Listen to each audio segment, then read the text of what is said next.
There's nothing more heartbreaking than seeing fear in a child's eyes when they should feel safest at home.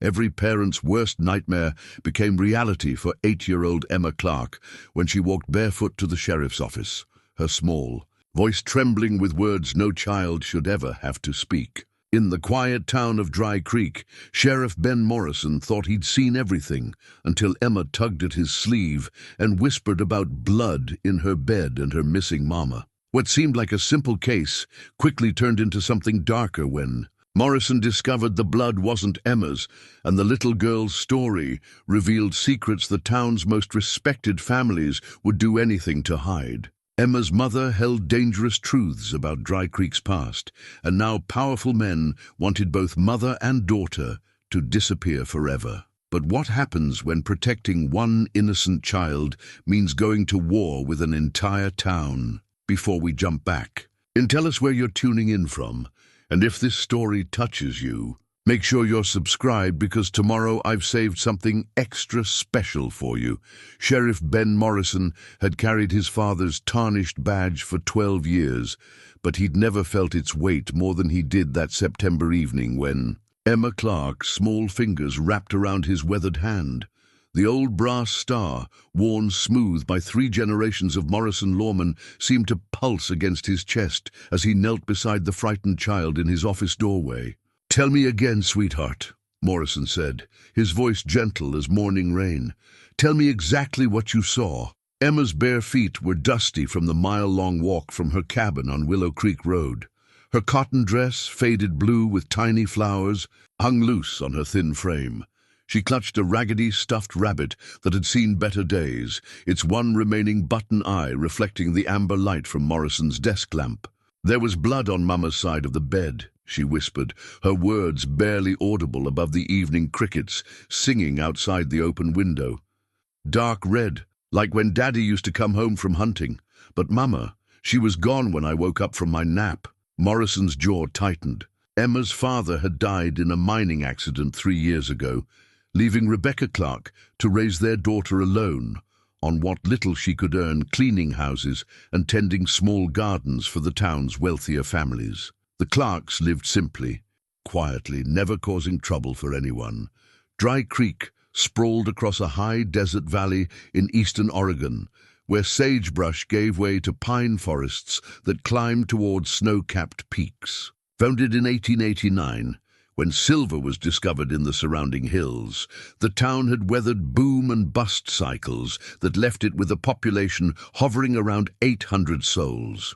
Main Street stretched 6 blocks between the old mining company, offices on the east end, and the white-steepled Methodist church on the west. In between stood the essentials of small-town life: Henderson's General Store, Murphy's Diner, the Cattleman's Bank, and Doc Patterson's Clinic. The people of Dry Creek fell into familiar categories that had persisted for generations. At the top sat families like the Thornfields and Blackwoods, whose grandfathers had owned the silver mines and now controlled the cattle ranches and timber operations that sustained the local economy. These men served on the town council, sat on the school board, and their wives organized charity drives and church socials. Below them came the shopkeepers, teachers, and skilled workers, people like Morrison himself, whose families had arrived during the mining days and stayed when the veins played out. They formed the backbone of civic life, coaching Little League, volunteering for the fire department, and keeping the town functioning through seasonal ups and downs. At the bottom lived families like the Clarks, workers who scraped by on whatever jobs they could find, living in the small cabins and trailer homes scattered along the creeks and dirt roads outside town limits. They were honest, hard-working people who asked for little and received less, invisible to those above them except when their labor was needed. Morrison knew this hierarchy intimately because he'd grown up watching it from the middle. His father, Sheriff Thomas Morrison, had walked the delicate line between protecting everyone equally and acknowledging the reality of who held power in Dry Creek. Thomas had taught his son that the badge meant serving justice, not just the comfortable. Deputy Walsh should be back soon. Morrison told Emma, glancing toward the front window where dust motes danced in the last slanted rays of sunlight. Sarah Walsh had been his deputy for 2 years, a capable woman in her 30s who'd moved to Dry Creek from Portland after her divorce. She understood that small-town law enforcement required equal parts patience and intuition. "I don't want to go back to the cabin," Emma said, her voice carrying the weight of fears no child should know. What if the bad man comes back? Morrison's protective instincts flared. In 12 years of wearing the badge, he'd handled domestic disputes, cattle rustling, bar fights, and the occasional drug bust when city dealers tried to expand into rural markets. But crimes against children cut deeper than anything else, touching something primal that went beyond professional duty. "You're safe here," he promised, settling into his chair so he could meet Emma's eyes at her level. "Can you tell me more about your mama? Was she upset about anything lately? Did she mention meeting with anyone?" Emma considered this with the seriousness of a child who'd learned early that adult problems could reshape her world without warning. "She's been working extra hours for Mrs. Franklin, cleaning the big house, and she's been writing letters, lots of letters. She said she was trying to help some people who got hurt a long time ago. Mayor Jim Franklin owned the largest cattle operation in the county, running thousands of head-on rangeland that stretched from Dry Creek to the national forest boundary. His wife Margaret was prominent in church and social circles, the kind of woman who hired girls like Rebecca Clark to handle the domestic work she considered beneath her station." "What kind of letters?" Morrison asked. "To government people?" She said sometimes the law doesn't work right the first time, so you have to keep asking. Emma's words carried an innocence that made Morrison's chest tight. Rebecca Clark had been teaching her daughter about persistence and justice, values that seemed especially precious in their current circumstances. The office door chimed as Deputy Walsh returned from her patrol rounds. Sarah was a tall woman, with auburn hair she kept pulled back in a practical ponytail, her uniform always pressed and her equipment meticulously maintained. She had the steady demeanor of someone who'd learned not to let emotions override judgment, but Morrison saw her expression soften when she noticed Emma.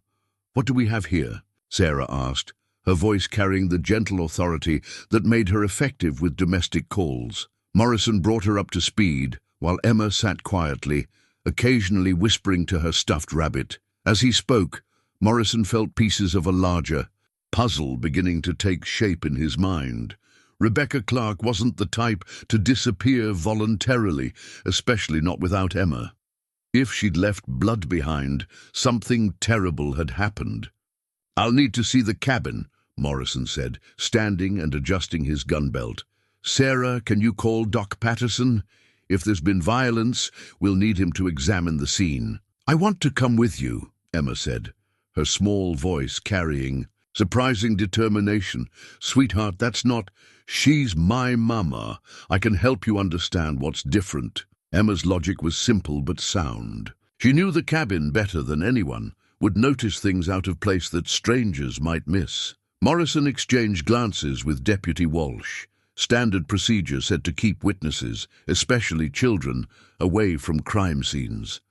But Emma had already seen the blood, already lived through whatever had happened, and if they were going to find Rebecca Clark, they needed every advantage. "All right," Morrison decided, "but you stay close to me. And if I say to wait in the truck, you wait in the truck. Understood?" Emma nodded solemnly, clutching her rabbit tighter. The drive to Willow Creek Road took them through the heart of Dry Creek as dusk settled over a valley. Streetlights flickered on along Main Street, casting warm pools of light that made the town look peaceful and timeless. Morrison waved to Mrs. Henderson, the schoolteacher, as she locked up the library after evening story time. He nodded to Joe Murphy, who was wiping down tables through the diner's front window. This was his town. These were his people. He'd grown up playing baseball in Riverside Park, attended high school in the brick building that also housed the elementary grades, married his college sweetheart Sarah Ann in the Methodist Church. When Sarah Ann died of cancer 5 years ago, The whole town had rallied around him with casseroles and kindness, and the quiet understanding that grief was a burden shared by the community. Now, someone had brought violence to this place, had hurt one of his people, and terrorized a child. The badge against Morrison's chest felt heavier with each mile, weighted with responsibility that went beyond law enforcement to something more fundamental about protecting the innocent and preserving the peace that made small-town life possible. "Turn here," Emma said as they reached the dirt road that led toward the foothills. "Mama always says to watch for the big pine tree that looks like it's dancing." Morrison slowed the patrol truck, his headlights sweeping across the twisted trunk of an ancient ponderosa that did indeed seem to be frozen mid-dance. Beyond it, the road curved through stands of aspen and cottonwood that whispered in the evening breeze. The Clark cabin sat in a small clearing beside Willow Creek, its log walls dark with age and weather. A covered porch stretched across the front, furnished with a wooden swing that Tom Clark had built for Rebecca during their brief marriage. Wildflowers grew in untended profusion around the foundation, and a vegetable garden showed the careful tending that had helped the family stretch their modest income. Morrison parked and stepped out, his hand instinctively checking his sidearm. The silence felt wrong, too complete, too careful. Even the creek seemed muted, as if nature itself was holding its breath. "Stay close," he reminded Emma, taking her small hand in his larger one. The front door stood slightly ajar, which Rebecca never would have allowed with Emma napping inside. Morrison pushed it open with his boot, his other hand resting on his pistol grip as he surveyed the small main room. The cabin's interior reflected the careful poverty of people who made the most of what little they had. Furniture was mismatched but clean. Books were stacked neatly on makeshift shelves, and children's drawings decorated the refrigerator. But Morrison's experienced eye caught signs of disturbance. A chair knocked askew, magazines scattered on the floor, a lamp tilted at an odd angle. "Mama's bedroom is back there," Emma whispered, pointing toward a narrow hallway. Morrison nodded to Deputy Walsh, who took up position by the front door, while he and Emma moved deeper into the cabin. Each step felt weighted with possibility. What they might find, what it might mean, how it would change Emma's world forever. The bedroom was small and simply furnished. A double bed with a patchwork quilt, a dresser topped with framed photographs of Emma and her late father, and a wooden cross hanging above the headboard. But Morrison's attention went immediately to the dark stain on the left side of the mattress, exactly where Emma had described. "That's not there when I went to sleep," Emma said, her voice very small. Morrison knelt beside the bed, careful not to contaminate the scene.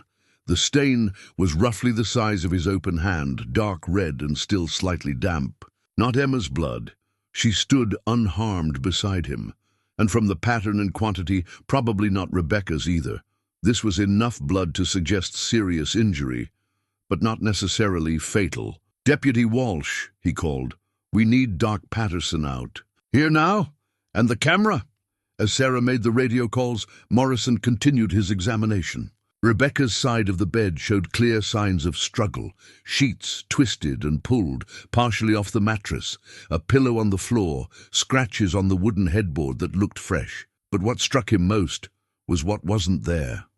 Rebecca's purse was gone from its usual spot on the dresser. Her work boots were missing from beside the door. Most telling, the small jewelry box where she kept her wedding ring and the few pieces of jewelry Tom had given her sat empty and overturned. Either Rebecca had time to gather some belongings, or someone had taken them to make her disappearance look voluntary. "Sheriff?" Emma's voice drew his attention to the far corner of the room, where she'd discovered something he'd missed. "Mama's special floorboard is loose." Morrison followed her pointing finger to a section of pine flooring that looked slightly different. From the rest, its edges not quite flush with the surrounding boards.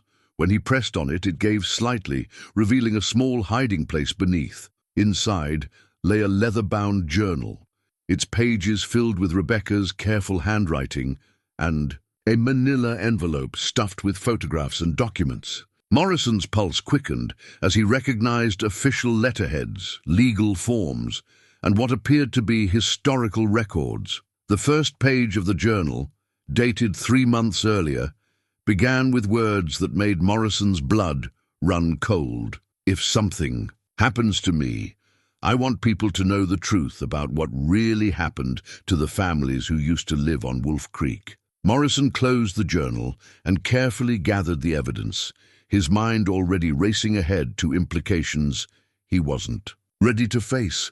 Rebecca Clark hadn't just been writing letters to government people. She'd been investigating something, documenting something, uncovering something that someone was willing to kill to keep hidden. And now she was gone, leaving behind only her frightened daughter and a trail of blood that might lead anywhere. Or nowhere. "Emma," Morrison said gently, "I think we need to get you somewhere safe while we figure out what happened to your mama." The little girl nodded, her trust in him complete and heartbreaking. As they prepared to leave the cabin, Morrison caught sight of movement in the trees beyond the clearing, a flash of headlights on a dirt road that had no reason to carry traffic this time of night.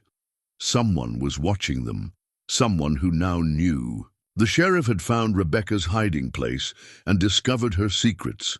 The game, whatever it was, had just begun.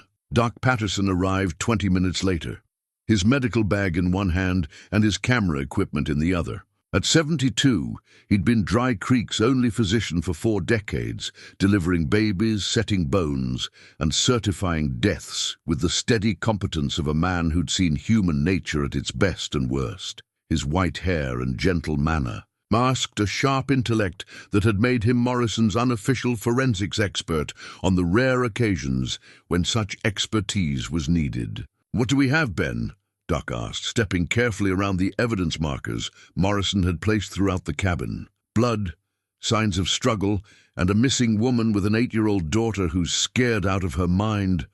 Morrison replied, watching as Doc examined the bedroom scene with methodical precision. Emma had retreated to the living room where Deputy Walsh was keeping her occupied with questions about school and her stuffed rabbit. The child's presence was both a blessing and a complication. Her observations were invaluable, but Morrison needed to balance getting information with protecting her from further trauma. Doc knelt beside the bloodstain, pulling out a magnifying glass and small sample containers. "This isn't arterial bleeding," he said, after several minutes of careful examination. "Pattern suggests it came from a head wound, possibly blunt force trauma. Enough to be serious, but not necessarily fatal. So Rebecca might still be alive? Based on this evidence, yes. But Ben..." Doc's voice dropped to a whisper as he glanced toward the living room. "Whoever did this hit her hard enough to cause significant bleeding. She'll need medical attention soon if she doesn't have it already." Morrison nodded grimly, then handed Doc the journal and envelope from Rebecca's hiding place. "She was investigating something. Look at these." Doc's expression grew increasingly grave as he flipped through the documents. Photocopied death certificates, land transfer records, newspaper clippings dating back decades. The photographs showed families Morrison didn't recognize. Native American men, women, and children posed in front of cabins and trailers in what looked like the Wolf Creek area. "Good Lord," Doc breathed. "She's documented disappearances going back to the 1970s. Entire families who just vanished from the county records." "What are you talking about?" Doc held up a death certificate dated 1978. "Joseph Crow Feather, age 34, cause of death listed as accidental drowning. But look at this." He produced another document. Land transfer form filed the same week, transferring the Crowfeather family's mineral rights to Thornfield Mining Corporation. For $1. Morrison felt ice forming in his stomach. The Thornfields had been prominent in Dry Creek for generations, their wealth built on silver mining that had transitioned into cattle ranching as the ore played out. Judge Harold Thornfield currently sat on the county bench, and his son Marcus served on the town council. Show me the rest. The pattern was consistent and chilling. Over a period of 15 years, families with mineral-rich land had died in accidents. Drownings, hunting mishaps, vehicle crashes, always followed within days by land transfers at prices that suggested coercion or worse. The families were predominantly Native American, living in isolated areas where their disappearances might go unnoticed by the broader community. Rebecca's journal entries detail everything, Doc said, his voice shaking with anger. She's been interviewing elderly residents, checking county records, even contacting federal authorities. She believed these weren't accidents. They were systematic murders designed to steal valuable land. And someone found out what she was doing. Sheriff Morrison? Emma's voice called from the living room, high and frightened. There's someone. Outside, Morrison drew his sidearm and moved swiftly to the front window. A dark pickup truck sat idling at the end of the driveway, its headlights off, but its engine running. Morrison couldn't make out the license plate or see who was behind. The wheel, but the vehicle's presence sent his instincts into high alert. "Sarah, take Emma out the back and get her to your car," he ordered quietly. "Doc, grab that evidence and go with them." "What about you?" Deputy Walsh asked. "I'm going to have a conversation with our visitor." As his backup team slipped out through the cabin's rear door, Morrison stepped onto the front porch with his badge visible and his hand resting on his weapon. The truck's engine revved once, a clear message. Then the vehicle turned around and disappeared into the darkness. Morrison waited several minutes before following his team to the patrol cars, his mind racing through possibilities. Someone had been watching the cabin, probably had been watching since Rebecca's disappearance. The timing of their arrival suggested the watchers were either very patient or had been notified when law enforcement showed up. "Did you see the truck?" Sarah asked as they regrouped near the vehicles. "Dark pickup, probably a Ford, couldn't make out plates. Whoever it was, they wanted us to know we were being watched." Morrison looked down at Emma, who was pressed close against Deputy Walsh's side. "Sweetheart, I need you to think very carefully. In the last few weeks, did your mama mention seeing any strangers around? Anyone watching the cabin or following her?" Emma nodded slowly. She said sometimes she felt like people were looking at her when she went to town. And last week she told me to stay inside and not answer the door when she wasn't home. Did she? "Say why?" "She said some people don't like it when you ask questions about old times. But she said asking questions was the right thing to do, even when it made people mad." Rebecca Clark had been braver than Morrison had realized.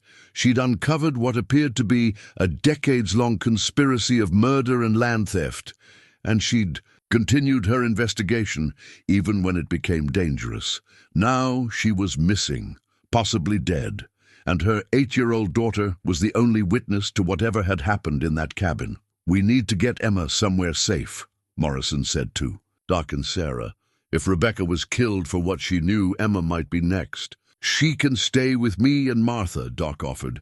"The house is secure, and Martha's good with children." "I don't want to leave Mama," Emma said, her voice breaking. "What if she comes back and I'm not here?"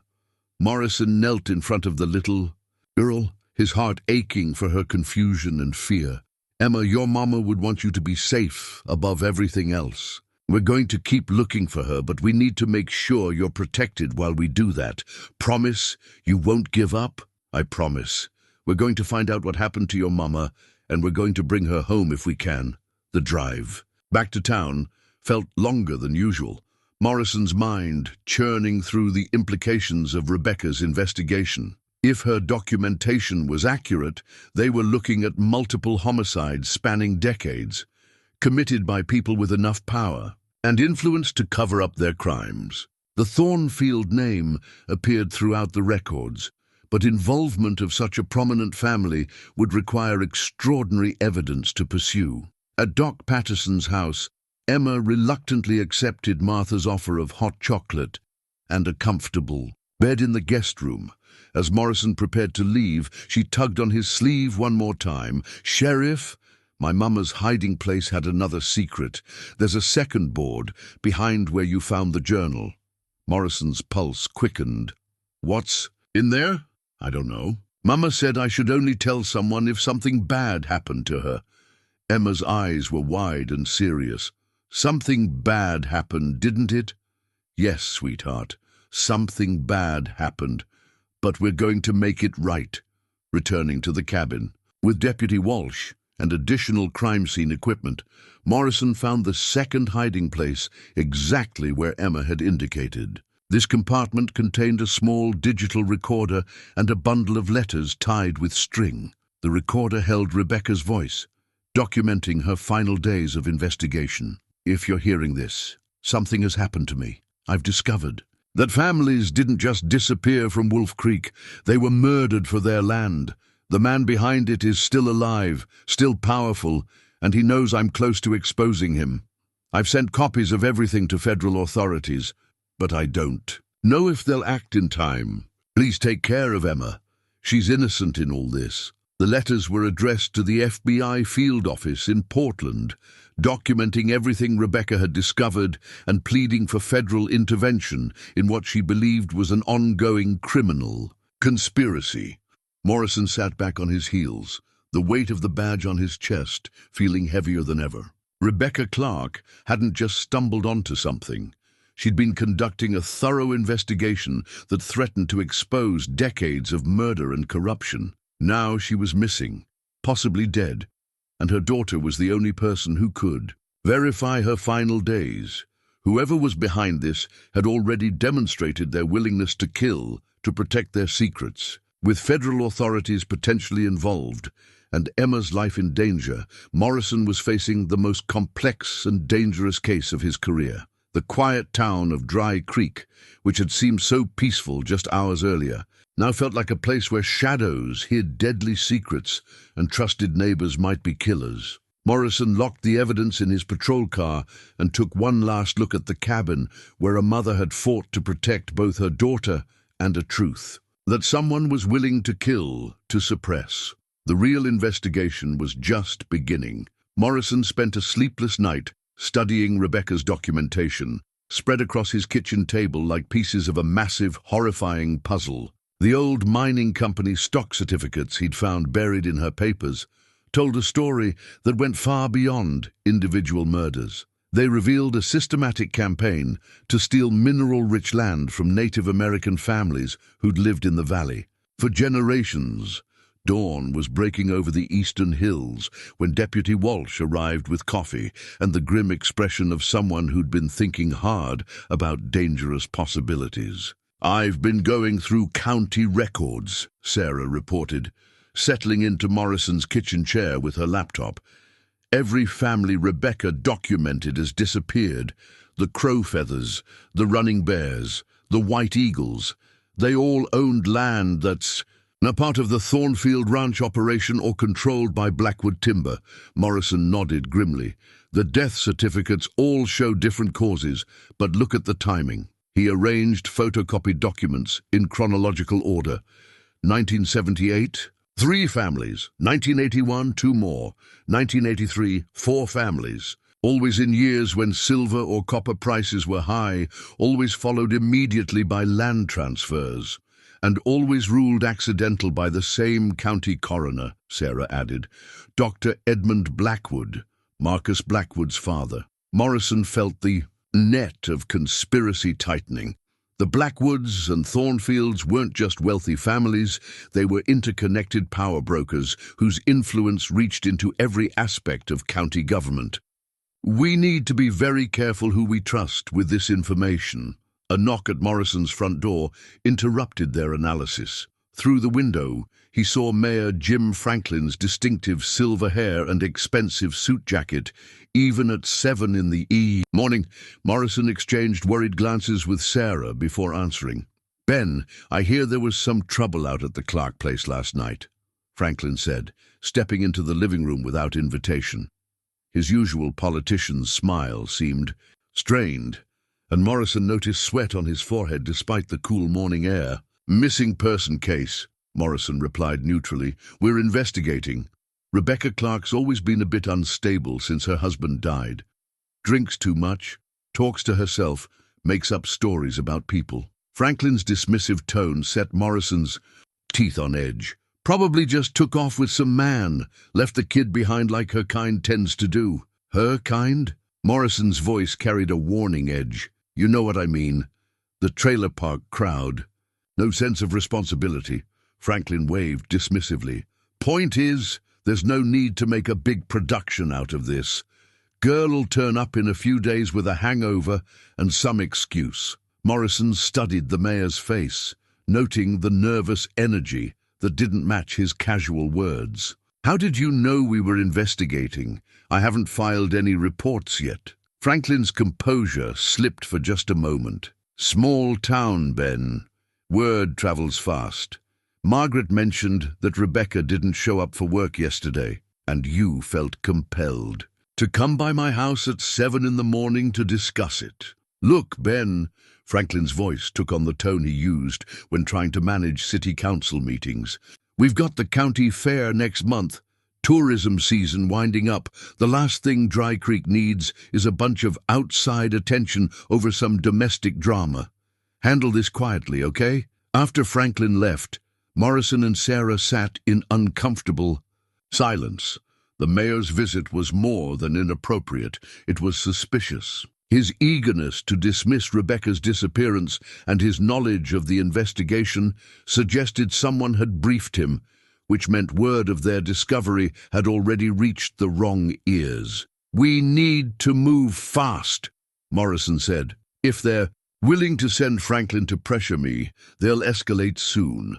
Their first stop was the old mining claims office, housed in a brick building that also contained the county assessor and land records department. Morrison hoped to find documentation that would either support or refute Rebecca's claims about systematic land theft. The records clerk, Mrs. Hutchins, had worked in the office for 30 years and possessed the kind of institutional memory that made her invaluable for historical research.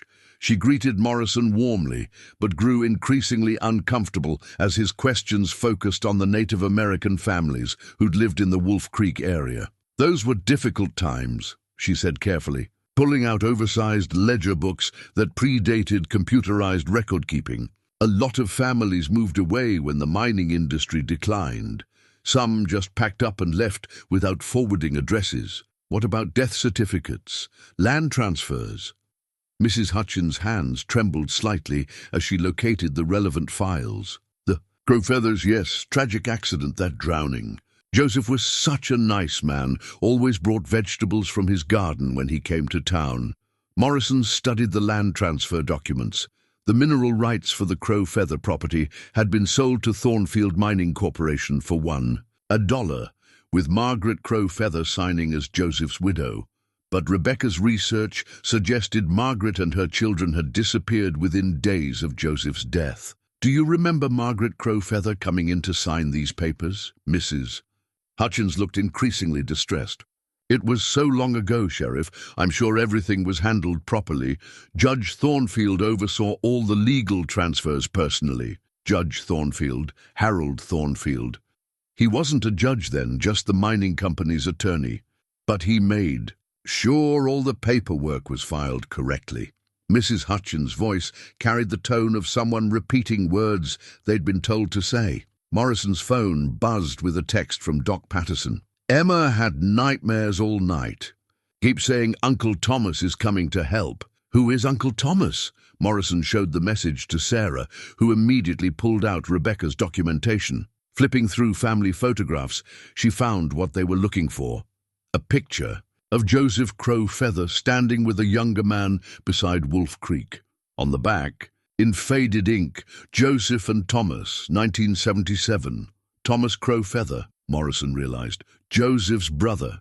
If he's still alive, he'd know the truth about what happened to his family. They spent the rest of the morning tracking down references to Thomas Crow Feather in county records, tribal enrollment documents, and old newspaper archives. The trail went cold in 1979, a year after Joseph's death, when Thomas seemed to simply vanish from all official records. But Emma's words suggested he might still be alive, possibly still in the area. If Rebecca had made contact with him, it would explain how she'd obtained such detailed information about the murders and disappearances. Morrison's investigation was interrupted by an emergency call from Doc Patterson. Someone had broken into his house during the night, apparently searching for something, but leaving when they discovered the family was home. Nothing had been taken, but the message was clear. Emma was being watched, and her protectors were being warned. "We need to move her," Morrison decided. "Somewhere nobody would expect." Sarah suggested the old ranger station up in the national forest, abandoned for years, but still structurally sound, and accessible only by a rough dirt road that could be easily monitored. Morrison agreed, but first he wanted to make one more stop. The Wolf Creek area lay 15 miles north of Dry Creek, where the valley narrowed and pine forests gave way to alpine meadows. Once home to several Native American families, the area was now empty rangeland used for summer cattle grazing. Morrison parked at what had been the Crow Feather homestead, now marked only by foundation stones and the remains of a burned cabin. Sarah walked the perimeter while Morrison examined the site, looking for anything that might support Rebecca's investigation. What he found made his blood run cold. Scattered among the foundation stones were small objects that shouldn't have been there. A child's toy truck, a tarnished silver bracelet, a woman's hair clip. Personal items that suggested the Crow Feather family hadn't simply moved away. They'd been killed here, their belongings left to weather and time. "Ben," Sarah's voice was tight with controlled emotion, "you need to see this." She was standing beside a depression in the meadow that looked natural but showed signs of having been disturbed decades ago. The grass grew differently here, lusher and darker, nourished by what lay beneath. Morrison felt the weight of his father's badge pressing against his chest as the full scope of the conspiracy became clear. This wasn't just about land theft or mining rights.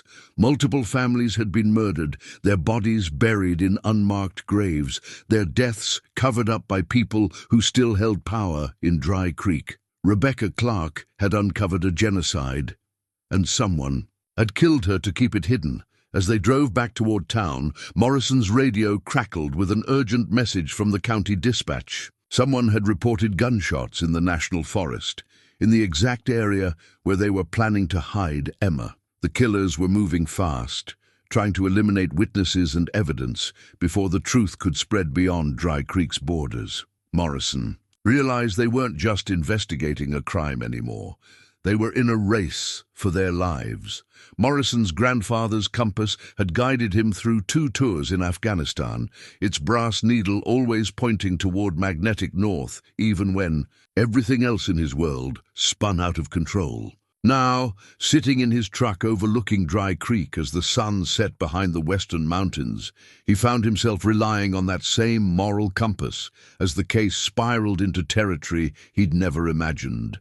The reported gunshots in the national forest had turned out to be hunters, or at least that's what the 2 men claimed when Forest Service rangers found them. But Morrison didn't believe in coincidences, not when Emma's safety was at stake and powerful people were clearly working to suppress Rebecca's investigation. Deputy Walsh had moved Emma to a safe house in the next county, coordinating with Sheriff Rodriguez to ensure the transfer went undetected. Emma had been reluctant to leave, clinging to Morrison's hand and making him promise again that he would find her mother. "Sheriff," Mrs. Henderson's voice startled Morrison from his thoughts. The schoolteacher was standing beside his truck, her face etched with worry. "I heard about Rebecca Clark. Is it true that someone hurt her?" Morrison studied Mrs. Henderson's face, seeing genuine concern rather than the calculated interest that had characterized his encounters with Mayor Franklin and other town officials. "We're investigating her disappearance." "Why do you ask?" "Because she came to see me 2 weeks ago, asking about families who used to live in the area. She had old school records, wanted to know about children who attended here in the 1970s and 1980s. Mrs. Henderson glanced around nervously. She was particularly interested in the Crow Feather children. Morrison's pulse quickened. "What did you tell her?" "The truth. That they were good students, quiet and respectful. That they stopped coming to school suddenly in the fall of 1978. And when I asked the principal, he said the family had moved away." Mrs. Henderson's voice dropped. "But Ben, I saw their attendance records." Those children never miss school, not once in 3 years. They wouldn't have just stopped coming. Did you share this with Rebecca? I gave her photocopies of everything I could find, attendance records, emergency contact information, even some school photos. Mrs. Henderson hesitated. I probably shouldn't, ever, but she seemed so determined to find out what happened to those families. She said their story deserved to be told. Morrison felt another piece of the puzzle clicking into place. Rebecca hadn't just been conducting amateur research. She'd been building a comprehensive case file with documentation from multiple sources. School records would provide additional evidence that families had vanished suddenly, contradicting the official story of voluntary relocations. Mrs. Henderson, did anyone else know you'd helped Rebecca with her research? The teacher's face went pale.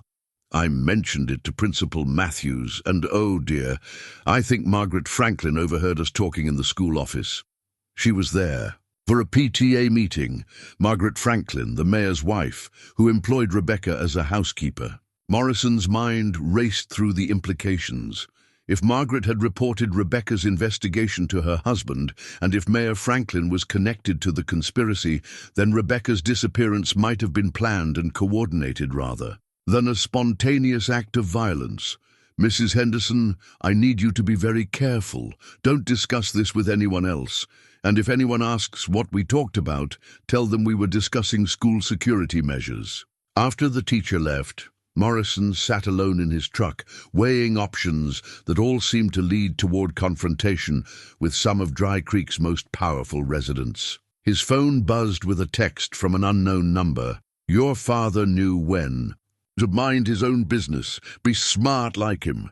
The message sent ice through Morrison's veins. Someone was not only monitoring his investigation, but had intimate knowledge of his family history. His father had served as sheriff for 25 years, earning respect throughout the county for his fairness and integrity.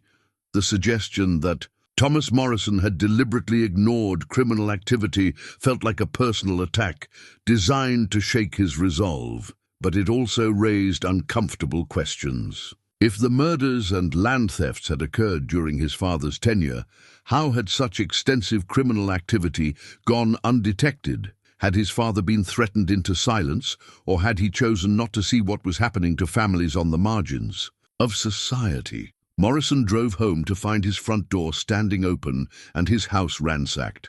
Someone had searched every room, emptying drawers, overturning furniture, and pulling books from shelves. But they'd been careful not to damage anything unnecessarily. This was professional work, not random vandalism. His home safe stood open, its contents scattered across the bedroom floor. Birth certificates, insurance papers, and other personal documents lay mixed with family photographs and his military medals, but one item was missing, a wooden box that had contained his father's personal papers from his years as sheriff. Morrison's phone rang, startling him from his inventory of the damage. Ben, it's Doc Patterson. You need to get over here right away. Someone broke into my office and stole all the evidence we collected from Rebecca's cabin. The coordination was becoming clear. While Morrison was out investigating, multiple teams had struck simultaneously. His house, Doc's office, probably other locations connected to the case. They were being watched, their movements tracked, their investigation systematically dismantled. At Doc's clinic, Morrison found similar signs of professional searching. The intruders had known exactly what they were looking for and where to find it. Rebecca's journal, the photographs, the land records, the blood samples, all gone. They left this, Doc said grimly, handing Morrison a manila envelope that had been placed prominently on the examination table. Inside were photographs of Emma playing in Doc Patterson's backyard, taken with a telephoto lens from some distance. The message was unmistakable. They could reach the child any time they chose. Morrison's military training kicked in, analyzing the tactical situation with cold clarity. The enemy, he was thinking of them as enemies now, had superior resources, local intelligence, and the advantage of operating on familiar ground. They controlled key infrastructure, had infiltrated law enforcement communications, and possessed detailed knowledge of everyone connected to the investigation, but they'd also made mistakes. The photographs proved they were watching Emma, which meant they hadn't moved to eliminate her yet.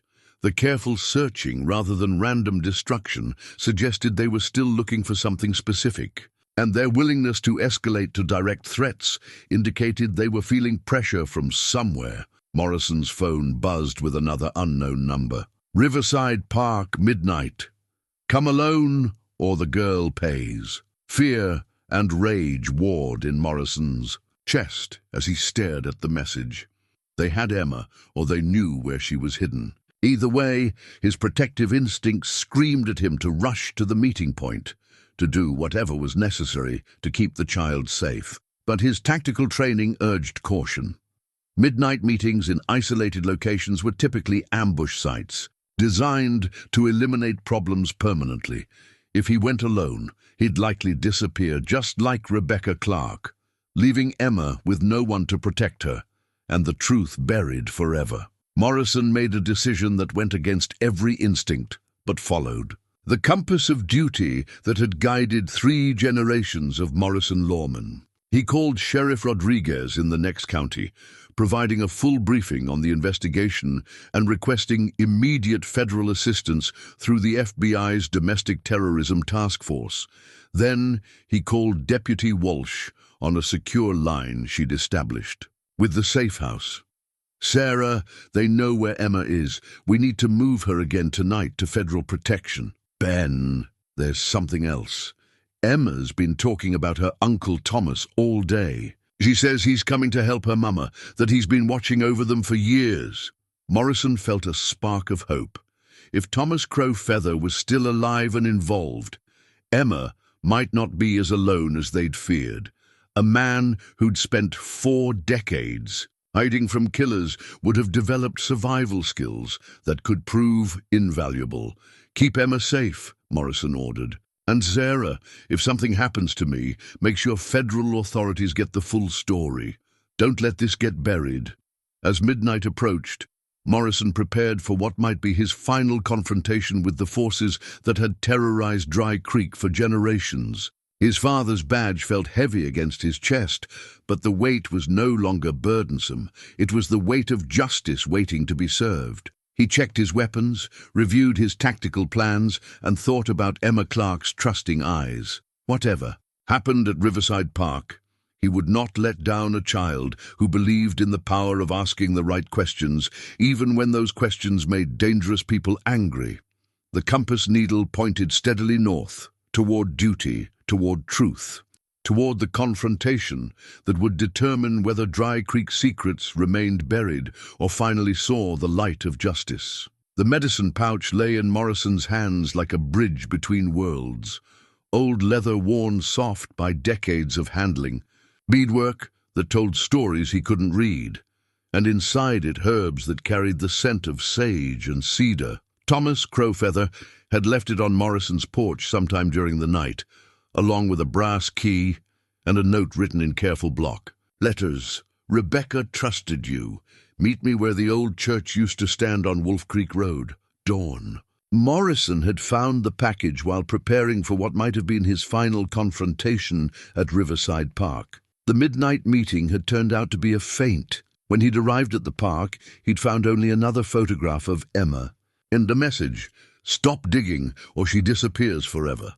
But Thomas Crow Feather's emergence changed everything. The man Rebecca had been working with, the source of her detailed information about the murdered families, was finally ready to step out of the shadows. Deputy Walsh met Morrison at the abandoned church site as the sun painted the eastern mountains, gold and pink. The building itself had burned years ago, leaving only a stone foundation and a wooden cross that somehow survived the flames. Thomas Crow Feather waited beside that cross, a man in his 60s with silver-streaked hair braided, down his back and eyes that had seen too much sorrow. "Sheriff Morrison," Thomas said, his voice carrying the weight of formal greeting, "your father was a good man who tried to do right in a bad situation." Morrison studied Thomas's weathered face. noting the resemblance to the photographs Rebecca had collected. "You knew my father? He found me after Joseph was killed, after my family disappeared. Told me he suspected murder but couldn't prove it with the evidence he had. Advised me to leave the area for my own safety." Thomas's expression grew grim. He said powerful men would kill to protect their secrets, and one person couldn't fight them alone. The revelation hit Morrison like a physical blow. His father had known about the murders, had even tried to investigate, but had been forced to choose between pursuing justice and preserving his own life.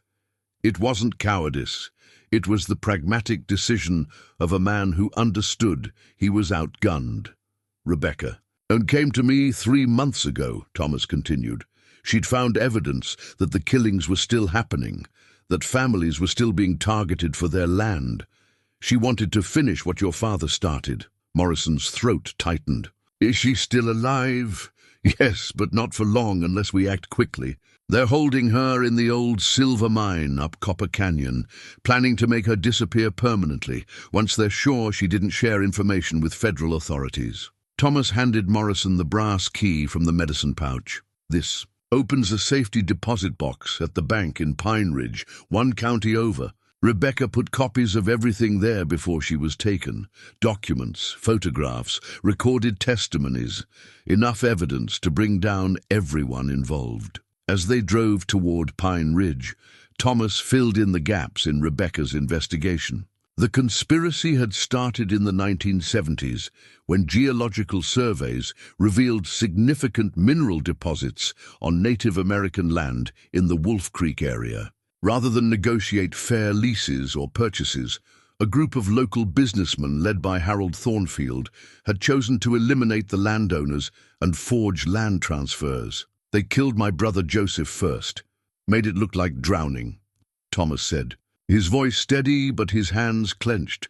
"Then they came for his wife Margaret and their children, told them they had to sign papers or join Joseph in the creek. Margaret signed under duress. She tried to resist. They killed her in front of her children to make a point. Then they killed the children too because witnesses were inconvenient." Thomas stared out the truck window at the passing landscape. "I found their bodies weeks later, buried in a shallow grave behind the old mining office." Morrison felt sick. This wasn't just theft or even simple murder.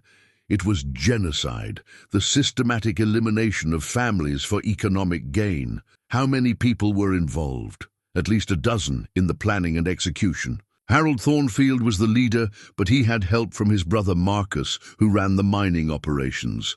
Dr. Edmund Blackwood, who falsified death certificates, and Sheriff Hartley, who made sure investigations went nowhere. Morrison's hands tightened.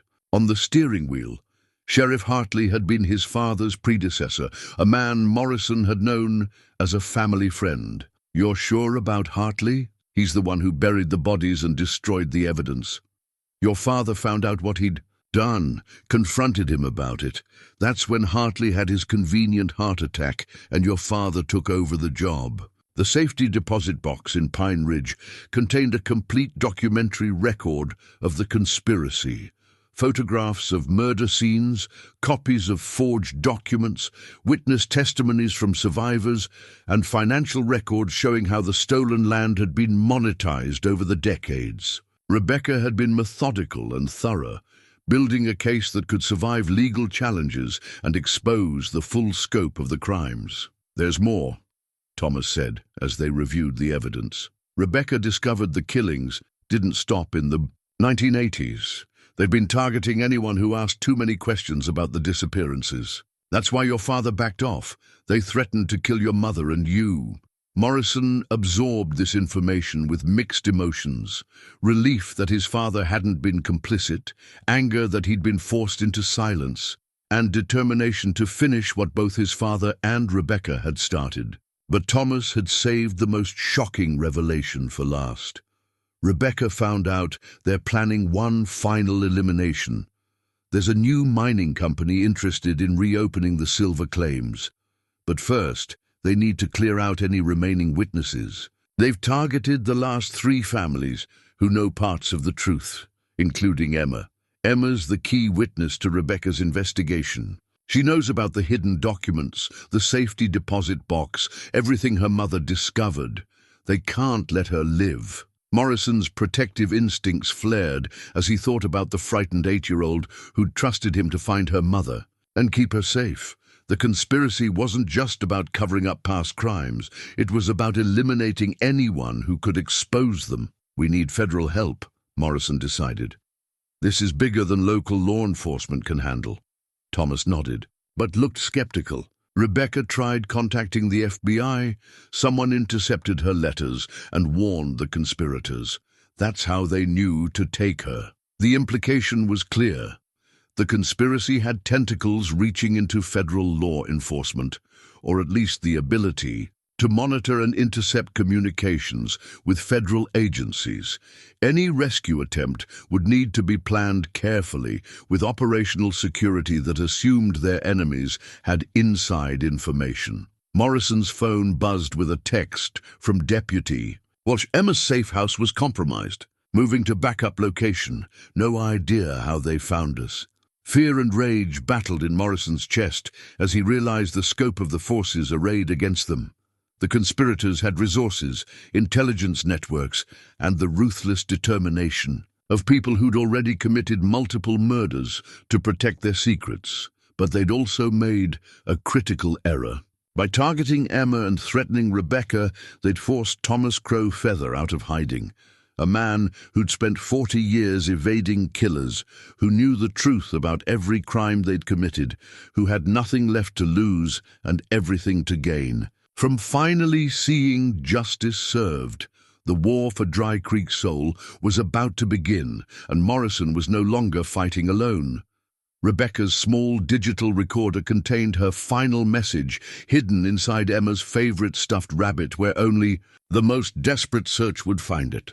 Deputy Walsh had discovered it during the emergency evacuation from the compromised safe house, Emma's tears falling on the device as she explained how her mama had sewn it inside Mr. Hopscotch's belly for safekeeping. Morrison listened to Rebecca's voice in Thomas Crow Feather's hidden cabin, a place that existed on no official maps, accessible only through game trails that wound through dense forest. The recording confirmed their worst fears and added new urgency to their mission.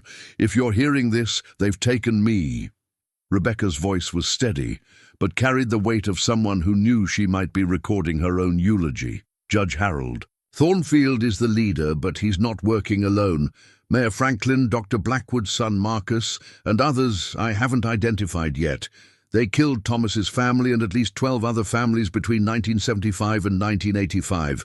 Now they're planning to eliminate the remaining witnesses, including Emma and me. Morrison paused the recording, looking across the cabin at Emma, who sat quietly beside Sarah Walsh, her small hands holding the deflated rabbit. The child had been through more trauma in 3 days than most people experienced in a lifetime, but her spirit remained unbroken. The evidence is hidden in 3 locations, Rebecca's voice continued.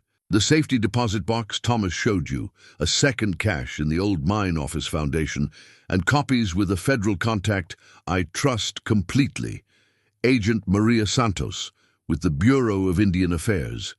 She's been investigating missing persons, cases on tribal lands. If something happens to me, contact her directly. Thomas looked up sharply. Maria Santos was my cousin's daughter. She works federal law enforcement now.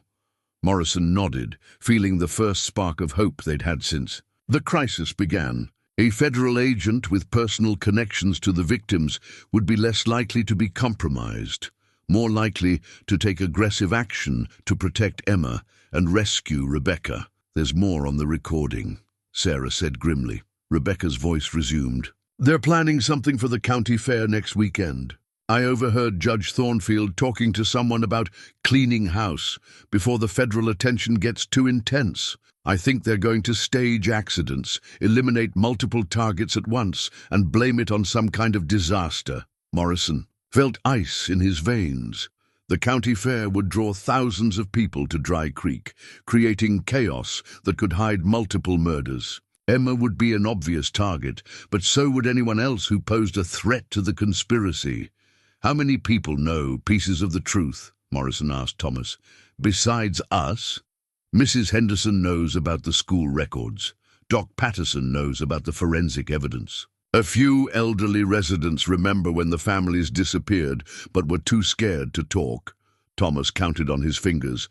"Maybe a dozen people total who could testify about different aspects of the conspiracy. All potential targets." Emma's small voice cut through their planning.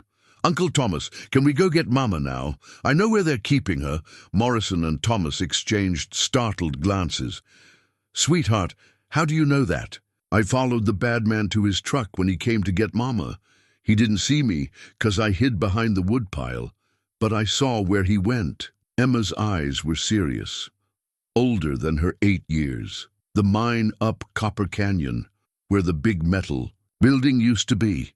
Thomas nodded slowly. "That's where they'd take her. The old processing plant has holding cells from when it was used as a temporary jail during the mining strikes. Isolated, secure, and far from where anyone would think to look." Morrison studied Emma's determined face, seeing her mother's courage reflected in her expression. "Emma, I need you to stay here with Deputy Walsh while Thomas and I go get your—" "Mama, no!" Emma's voice carried surprising authority. "Mama always said I was the only one who knew all her hiding places. What if she hid something important where you can't find it?" Sarah leaned forward. "Emma, it's going to be very dangerous. More dangerous than letting Mama die because you couldn't find what she hid." Emma's logic was simple but compelling. "I'm little. I can go places grown-ups can't go. And I know Mama's voice, so I can tell if it's really her or if it's a trap." Morrison found himself facing an impossible decision. Every instinct screamed against taking a child into a potentially lethal situation. But Emma's points were valid. She might be the key to locating Rebecca quickly and identifying any deception the kidnappers might attempt. Thomas settled the debate. In the old days, children were taught survival skills because danger was part of life.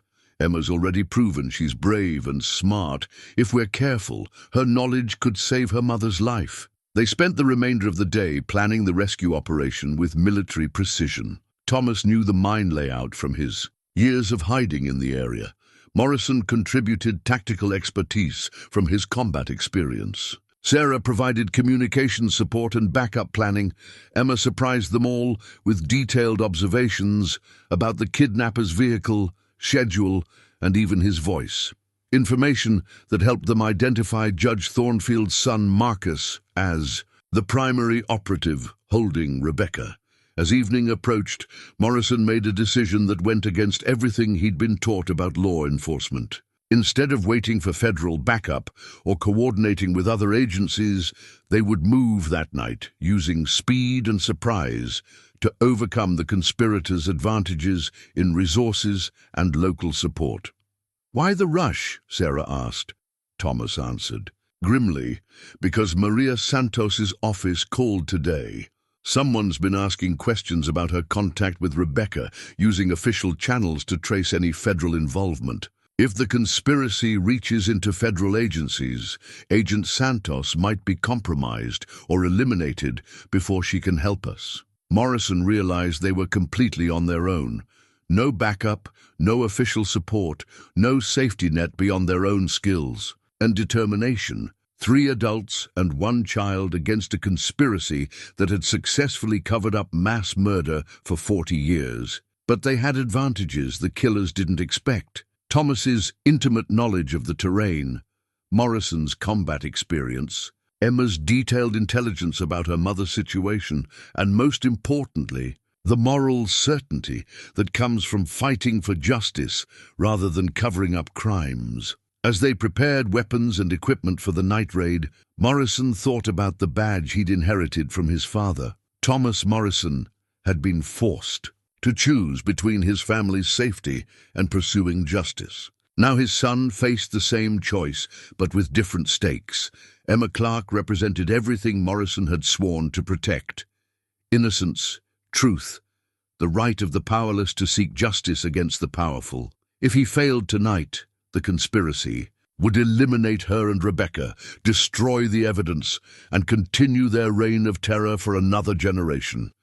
But if he succeeded, if they could rescue Rebecca and expose the truth, then his father's badge would finally fulfill its promise, not just maintaining order, but delivering justice to those who'd been denied it for far too long. The assault on Copper Canyon would begin in 3 hours, guided by starlight and powered by 40 years of accumulated rage seeking its rightful target. Emma's mother's wedding ring caught the moonlight as Thomas Crow Feather held it in his weathered palm, but it wasn't the simple gold band Morrison had expected. Intricate silverwork surrounded a small turquoise stone, and etched into the metal were symbols that clearly identified it as Native American craftsmanship.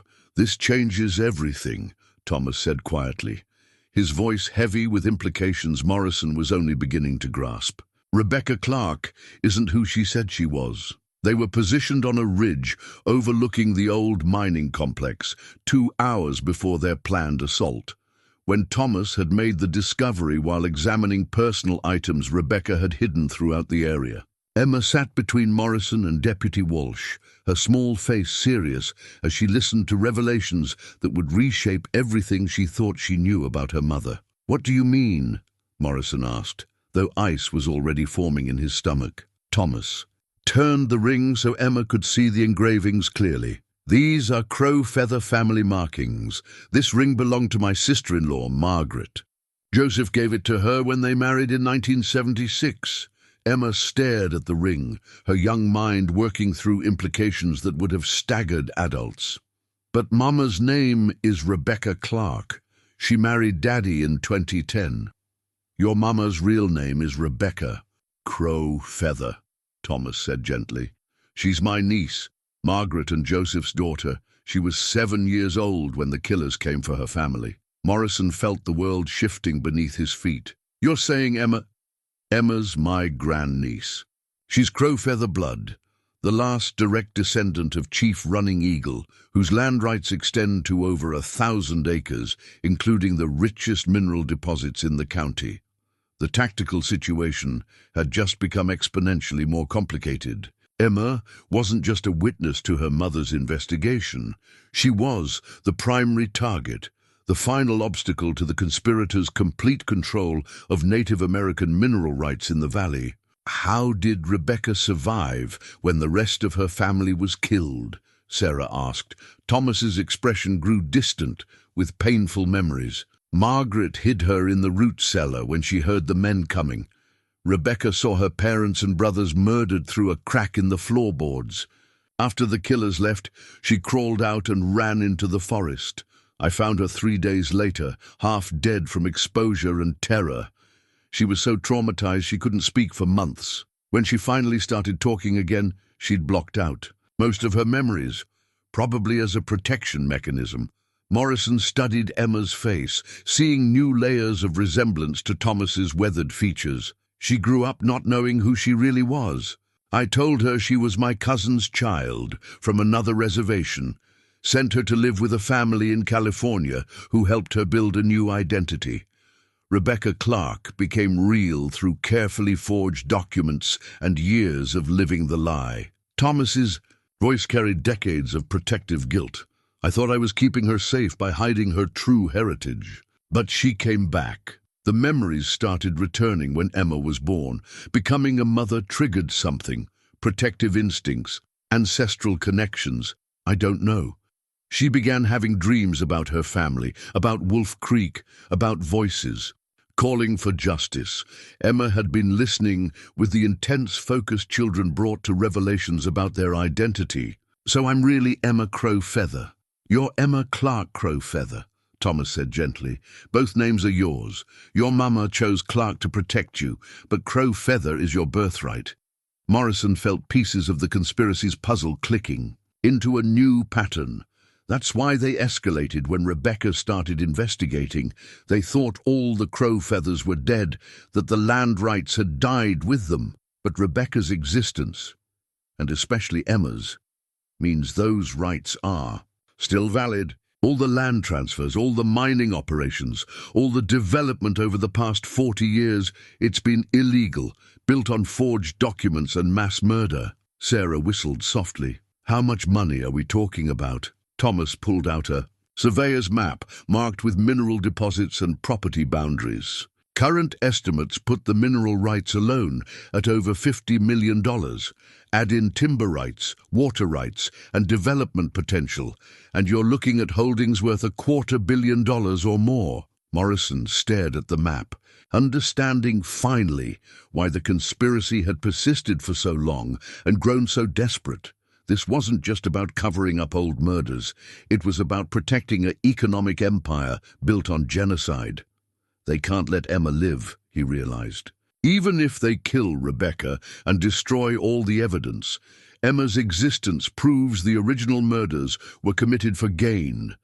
DNA evidence could establish her identity and invalidate decades of land transfers. Emma's small voice cut through their discussion. Uncle Thomas, is that why Mama was so scared sometimes? Because she remembered what happened to her family? Yes, sweetheart. Her memories were trying to come back, trying to tell her the truth about who she was and what had been done to her family.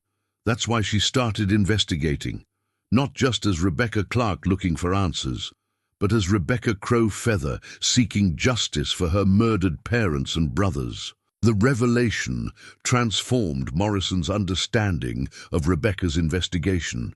She hadn't been an amateur researcher stumbling onto a conspiracy. She'd been a survivor returning to claim her birthright and avenge her family's murders. There's something else, Thomas continued, his expression growing even more serious. Rebecca's investigation uncovered evidence that the conspiracy is still active. They've been monitoring tribal enrollment records, looking for other survivors who might surface with valid land claims. How many others? At least 3 families with legitimate claims to land currently controlled by the Thornfield and Blackwood. Operations. If word gets out about Rebecca's true identity, those families might come forward. The conspirators could be looking at lawsuits that would bankrupt them and criminal charges that would put them in prison for life. Morrison began to understand the stakes that had driven the conspiracy to such desperate measures. They weren't just covering up past crimes. They were fighting for their economic survival against descendants of people they'd murdered. Emma tugged on Morrison's sleeve. Sheriff Ben, does this mean the bad people killed my grandparents and uncles? Morrison knelt beside her, struggling to find age-appropriate words for such massive trauma. Yes, sweetheart, but it also means your mama is the bravest person I've ever known. She came back here to make sure the people who hurt her family couldn't hurt anyone else. And now, they want to hurt me too. They want to hurt you, because you represent something they're afraid of, the truth about what they did, and justice for the people they killed. Morrison took her small hands in his. But we're not going to let them. We're going to protect you and save your mama and make sure everyone knows the truth about your family. Thomas stood and checked his weapons, his movements carrying the fluid. Precision of someone who'd spent decades preparing for this moment. The rescue operation is now a family matter. Rebecca isn't just investigating these murders, she's avenging them. Emma isn't just a witness, she's the last survivor of a genocide. Morrison felt the weight of history settling on his shoulders. This wasn't just a law enforcement operation anymore. It was a reckoning 40 years in the making, a moment when the ghosts of murdered families would finally have their say. But it was also the most dangerous situation they'd faced yet. The conspirators now knew their enemy's true identity, understood the existential threat she represented. They would fight with the desperation of people who had everything to lose and nothing left to bargain with. Emma stood and straightened, her small shoulders looking like a miniature warrior princess claiming her heritage. Uncle Thomas, I want to help save Mama and make the bad people pay for what they did to our family. Morrison saw in her face the same determination that had driven Rebecca to risk everything for justice. The same courage that had helped Thomas survive 40 years of hiding. The Crow-Feather spirit had survived genocide, and it was about to demand an accounting from those who thought they'd buried it forever. The assault on Copper Canyon was no longer a rescue mission. It was a war party, led by the last members of a family that refused to disappear quietly into history. Morrison's father's case files lay spread across Thomas Crow-Feather's kitchen table like pieces of a broken mirror, each document reflecting fragments of a truth that Thomas Morrison had been forced to keep hidden for 20 years. The manila folder had been tucked behind a loose board in Morrison's ransacked house, overlooked by the searchers because they'd been looking for Rebecca's evidence, not suspecting that Sheriff Morrison's own father had been building a parallel investigation. The handwritten notes in his father's careful script painted a picture of a man torn between duty and survival, documenting crimes he couldn't prosecute and injustices he couldn't remedy without destroying his family. "Your father came to see me in 1995, Thomas said quietly, pointing to a photograph of himself as a younger man, taken with a telephoto lens. He'd figured out I was still alive, still in the area. Instead of arresting me for whatever crimes they'd pinned on me, he wanted to hear my story." Morrison read his father's notes with growing emotion. T. Crow-Feather, credible witness to systematic murder of at least 12 families, 1975-1985. Physical evidence destroyed or compromised. Key suspects, H. Thornfield, E. Blackwood, Sheriff Hartley, unable to pursue without federal support. Family threatened if investigation continues. Emma sat beside Deputy Walsh, carefully studying a hand-drawn map that showed the location of mass graves in 3 different areas around Wolf Creek. Her 8-year-old mind was processing information that would traumatize most adults, but she approached it with the focused determination of someone reclaiming her heritage. "Daddy Sheriff knew about my real family?" Emma asked, using the name she'd given Thomas Morrison. "He knew, sweetheart. He wanted to help, but couldn't figure out how to fight such powerful enemies without getting his own family killed." Morrison felt a complex mix of pride and sadness as he read his father's moral struggle played out in careful documentation. One file contained photographs of the original burial sites, taken before the bodies were moved to deeper graves. Another held copies of forged death certificates with notes identifying the discrepancies that proved they were fabricated. A third contained financial records showing how quickly mineral rights had been transferred after each family's disappearance. Thomas pointed to a sealed envelope marked "Federal Contact, Emergency Only." Inside, Morrison found a letter addressed to Agent Maria Santos of the Bureau of Indian Affairs, dated just months before his father's death from a heart attack. "Maria," the letter began, "if you're reading this, then something has happened to me, and the Crow-Feather case needs immediate federal attention. The enclosed evidence documents the systematic murder of Native American families for mineral rights. Key suspects are still alive and still dangerous. Protect Thomas Crow-Feather and any surviving family members at all costs. The local conspiracy reaches into county government and possibly state level. Trust no one in local law enforcement except my son Ben if he's willing to carry this burden." Morrison felt tears on his cheeks as he read his father's final instructions. Thomas Morrison had been preparing to break his silence, to risk everything for justice, when his heart gave out under the stress of carrying such terrible secrets. "He was going to contact Agent Santos," Morrison said. "He'd decided to take the risk. The heart attack was convenient timing for the conspirators," Thomas replied grimly. "I always wondered if it was really natural causes." Sarah looked up from her review of tactical maps. "Speaking of Agent Santos, I've been trying to reach her all day. Her office says she's on assignment, location unknown." Morrison felt fresh worry. If the conspirators had identified Agent Santos as a threat, they might have moved to eliminate her before she could act on Rebecca's information. The rescue operation might be their only chance to save both Rebecca and expose the truth. Emma tugged on Morrison's sleeve. "Sheriff Ben, I found something in Daddy Sheriff's papers. She held up a photograph showing the entrance to the old silver mine, with notations in his father's handwriting marking guard positions and security measures. Your Daddy Sheriff was planning his own rescue, Thomas said, examining the tactical notations. These are guard rotations, escape routes, weak points in the security. He'd been watching the mine for months. Morrison studied his father's reconnaissance work with professional respect. The elder Morrison had identified 3 possible entry points, mapped the underground tunnel system, and even noted the best times for approach based on guard schedules. Most importantly, he'd located the holding cells where prisoners would be kept. The mine's been used as a temporary detention facility since the 1920s, Thomas explained, pointing to architectural drawings his father had somehow obtained.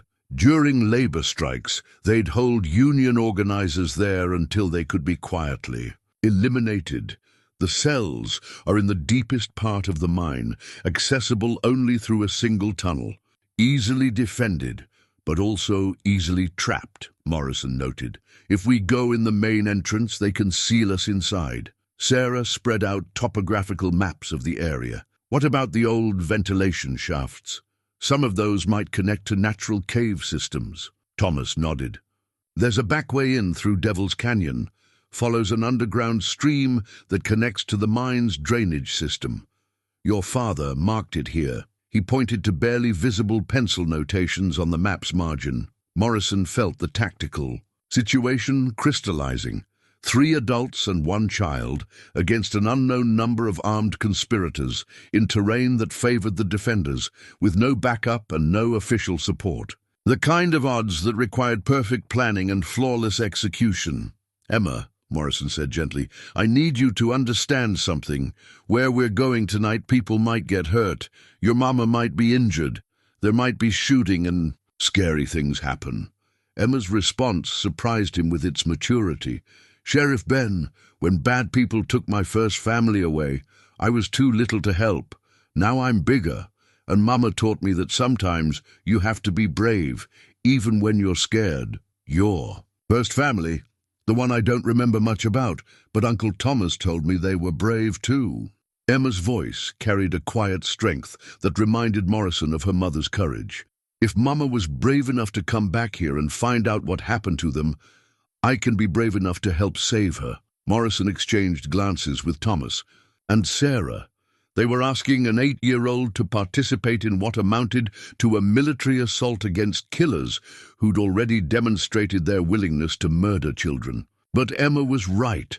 She was no longer just a victim or a witness. She was the last crow feather, and this was her family's war. All right, Morrison decided.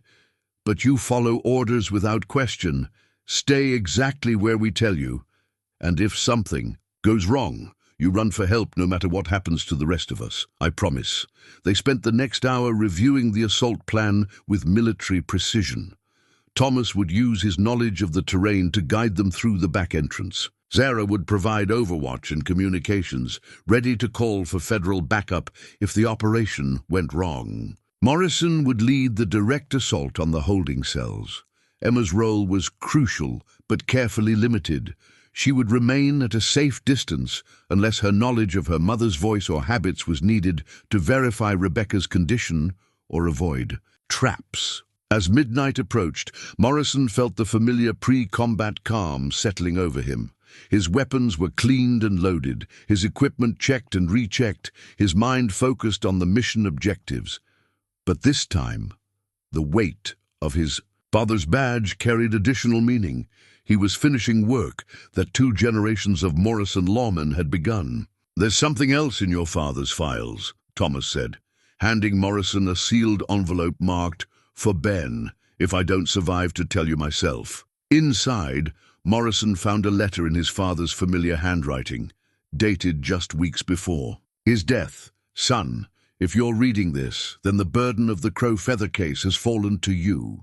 I've spent 20 years documenting crimes I couldn't prosecute, gathering evidence I couldn't use, watching killers go free because I chose my family's safety over justice. I'm not sure I made the right choice, but I hope you can find a way to do what I couldn't. The badge means serving justice, not just keeping the peace. Sometimes those two things conflict, and when they do, justice must win, or the badge becomes meaningless. I'm proud of you, and I know you'll do the right thing, even if it costs you everything. Protect the innocent, pursue the truth, and remember that some fights are worth any risk. Your loving father, Thomas Morrison. Morrison folded the letter carefully, feeling his father's blessing and burden settling around his shoulders like a mantle. Thomas Morrison hadn't failed. He'd preserved his family and gathered evidence that would make the final reckoning possible. "Ready?" Thomas asked, shouldering his rifle.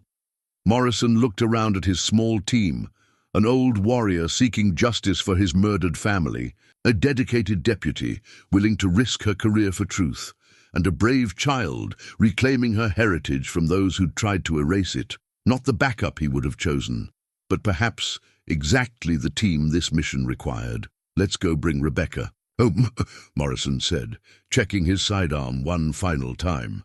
As they moved through the darkness toward Copper Canyon, Morrison felt the compass of his moral convictions pointing steadily toward justice. Whatever happened in the next few hours, the Crowfeather family would finally have their reckoning with those who'd tried to destroy them. The old mine waited in the distance, its dark mouth promising either rescue and justice or death and continued silence. Either way, the waiting was finally over. The dynamite Thomas Crowfeather had recovered from the abandoned mining equipment.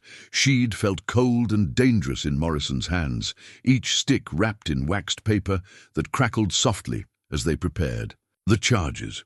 Dawn was still 2 hours away, but they could see lights moving in the old processing plant that told them their enemies were awake and alert. 3 guards on the perimeter, Sarah whispered through the radio headset, her voice barely audible from her overwatch position on the ridge above the mine complex. Armed with automatic weapons, military-style coordination, Morrison studied the facility through his night vision scope. The old silver mine had been converted into something resembling a fortress, with defensive positions that suggested the conspirators had been preparing for this confrontation for some time.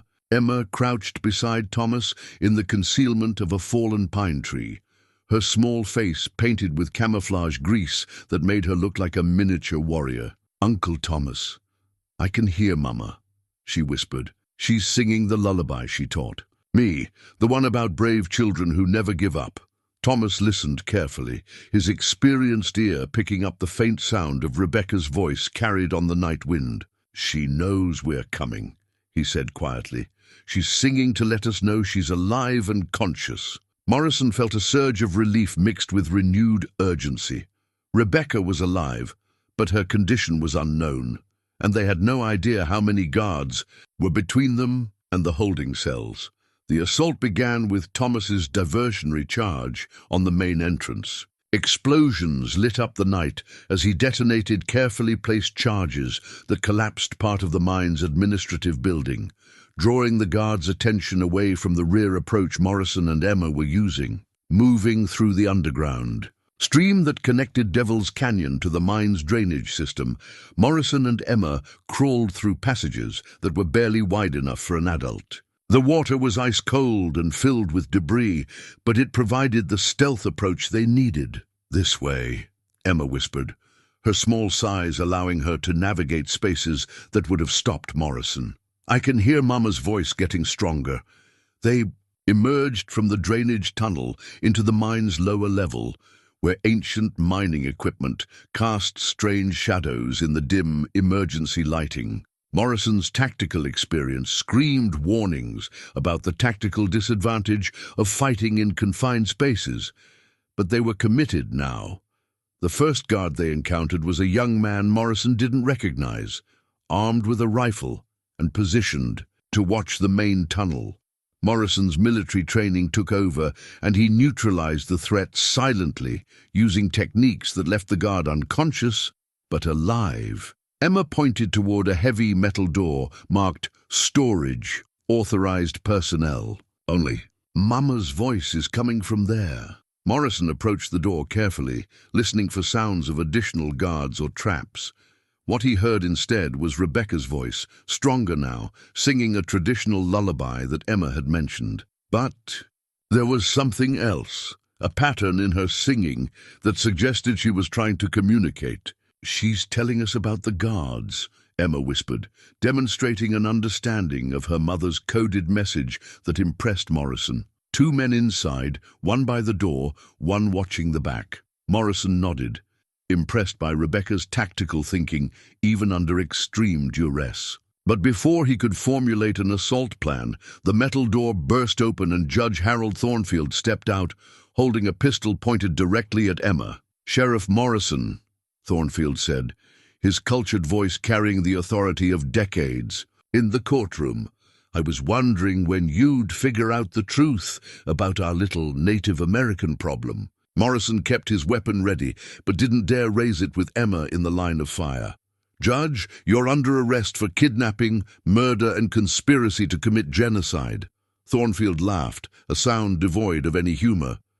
"Genocide? That's a strong word for pest control, Sheriff.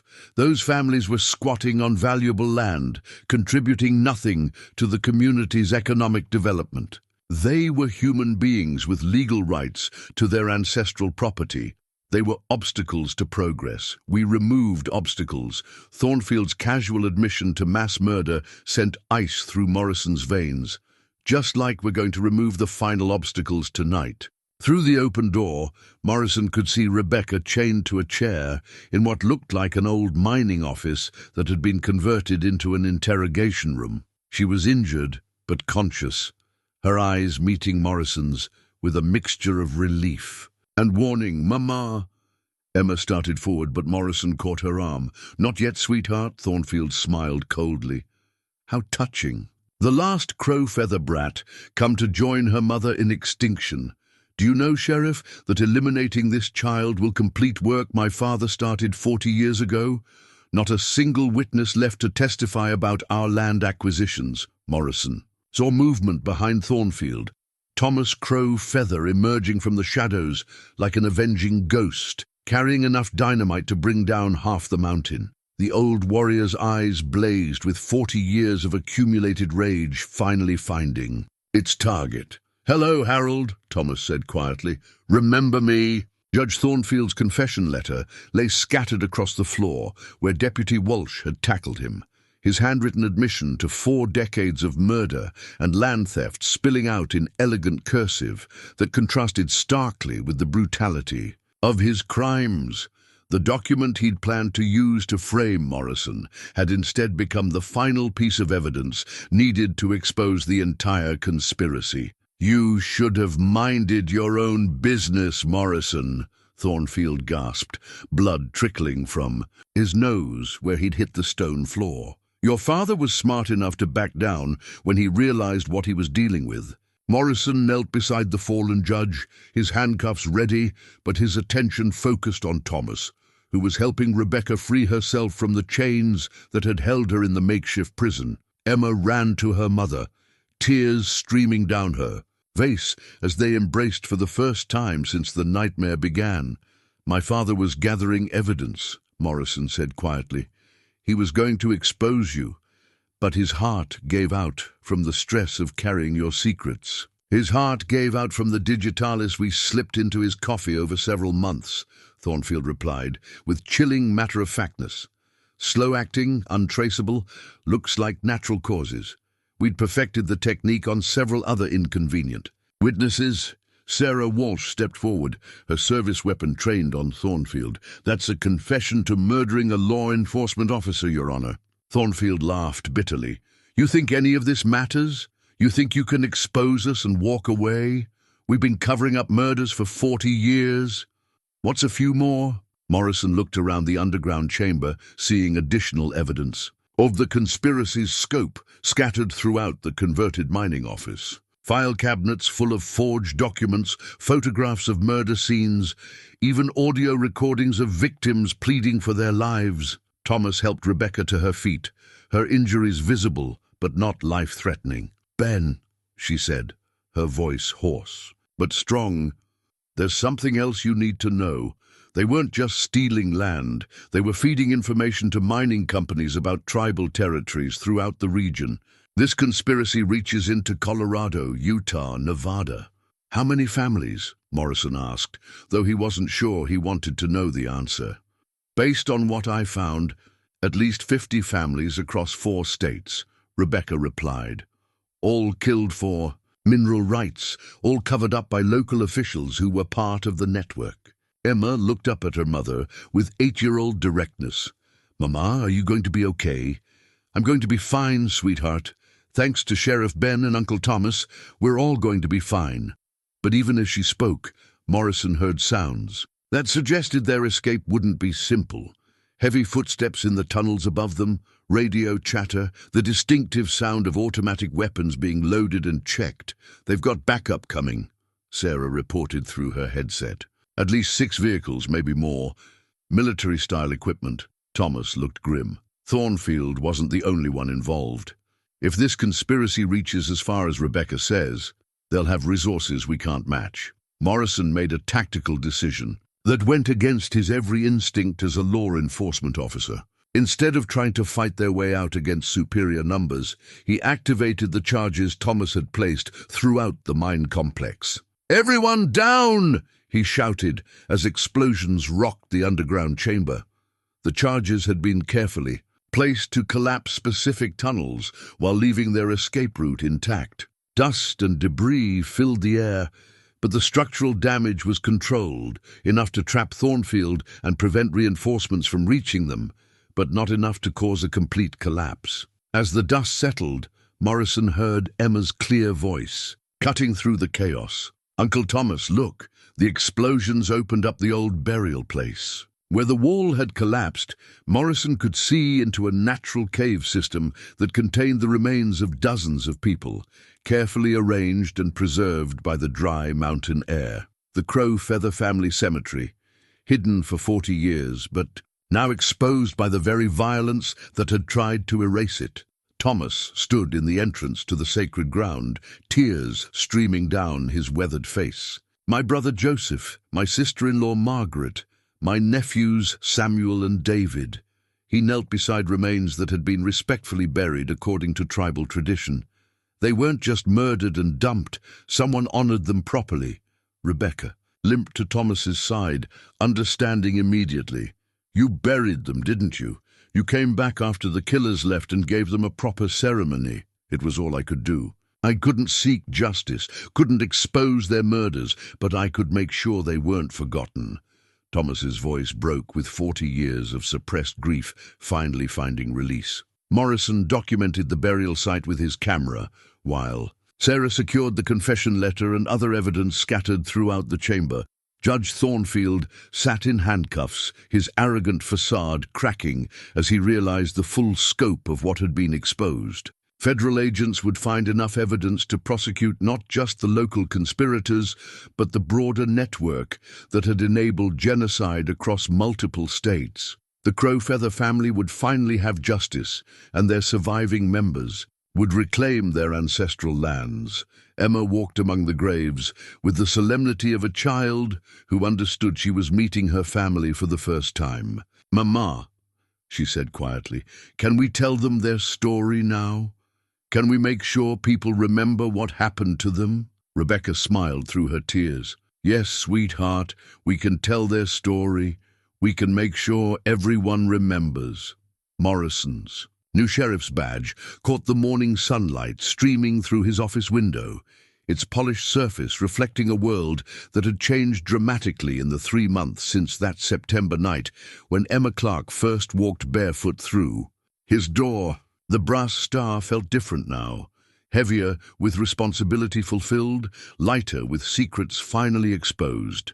The trials had concluded the previous week with convictions that sent shockwaves through law enforcement communities across 4 states. Judge Harold Thornfield received life in prison without parole for his role in organizing the murders of at least 67 Native American families. Mayor Franklin, Dr. Marcus Blackwood, and 8 other co-conspirators received sentences ranging from 25 years to life. But the most satisfying conviction, from Morrison's perspective, had been the posthumous exposure of Sheriff Hartley's role in the conspiracy. Morrison's father had been officially exonerated and honored by the state police for his covert investigation that made the final prosecutions possible.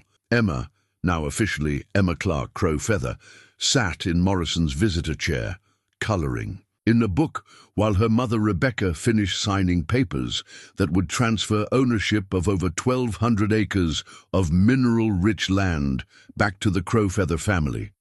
The financial settlement from the federal government would ensure Emma's education and provide resources for other families whose land rights had been stolen.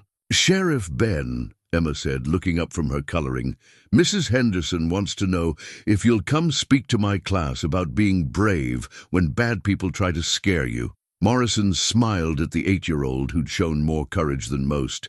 "Adults would ever need to summon. I think you'd be a better speaker on that topic than me, sweetheart." I told them about how asking the right questions can help find the truth, even when grown-ups don't want to answer them. Emma's matter-of-fact tone carried wisdom far beyond her years. Rebecca finished the last of her paperwork and looked up with the peaceful expression of someone who'd finally laid old ghosts to rest. "Emma's decided she wants to be a detective. When she grows up, she says someone needs to help other families find out what happened to their missing people." Deputy Walsh, now Lieutenant Walsh, entered with the final evidence reports from the FBI's expanded investigation. "Ben, you need to see this. They found similar patterns in 7 other states. The Thornfield network was just one part of a much larger conspiracy involving mining companies, land developers, and corrupt officials." Morrison nodded grimly. The scope of the crimes they'd uncovered still staggered him. A systematic campaign of genocide designed to steal Native American mineral rights across the western United States. But justice was finally being served, with federal task forces working to identify additional victims and prosecute surviving conspirators. Thomas Crowfeather entered the office carrying a wrapped bundle that Morrison recognized as something ceremonial and important. "I wanted to give this to Emma before we head back to the reservation," he said formally.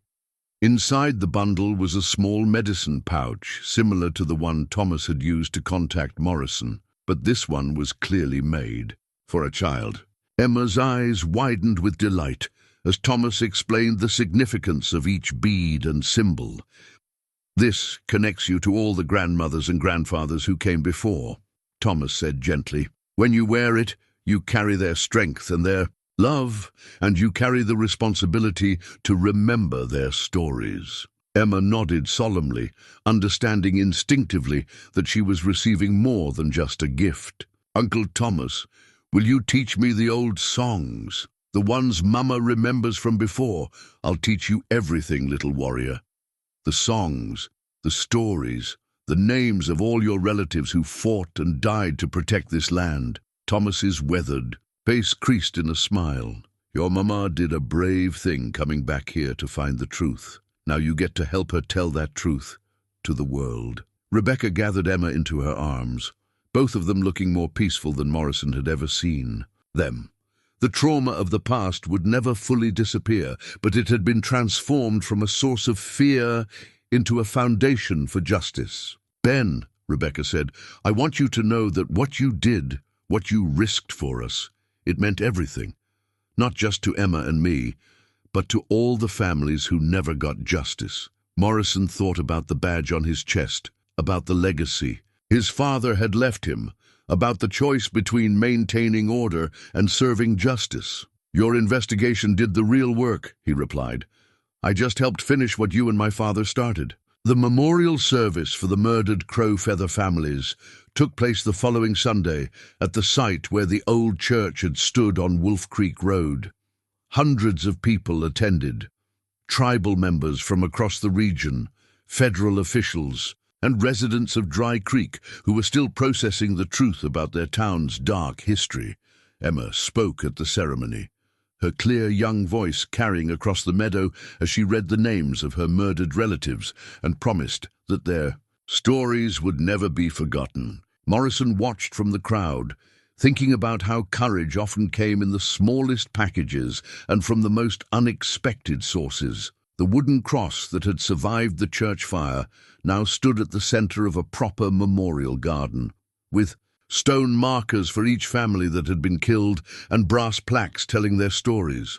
Emma had insisted that the markers include not just names and dates, but descriptions of who these people had been. Teachers, farmers, parents, children, with dreams that were cut short by greed and hatred. As the ceremony concluded and families began to drift away, Emma ran to Morrison and took his hand.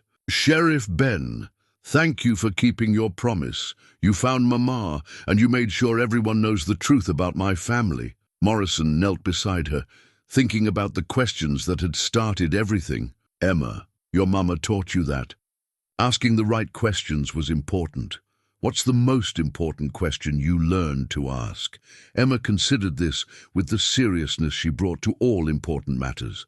The most important question is, are we doing the right thing? Because if we're not, then we need to keep asking questions until we figure out how to make things right. Morrison smiled, knowing that the future was in good hands with people like Emma Clark Crow Feather in the world. Young people who understood that justice wasn't something you waited for others to deliver, but something you pursued with courage and determination no matter how difficult the path. The badge on his chest felt exactly as heavy as it should, weighted with responsibility but shining with the light of duty, properly fulfilled.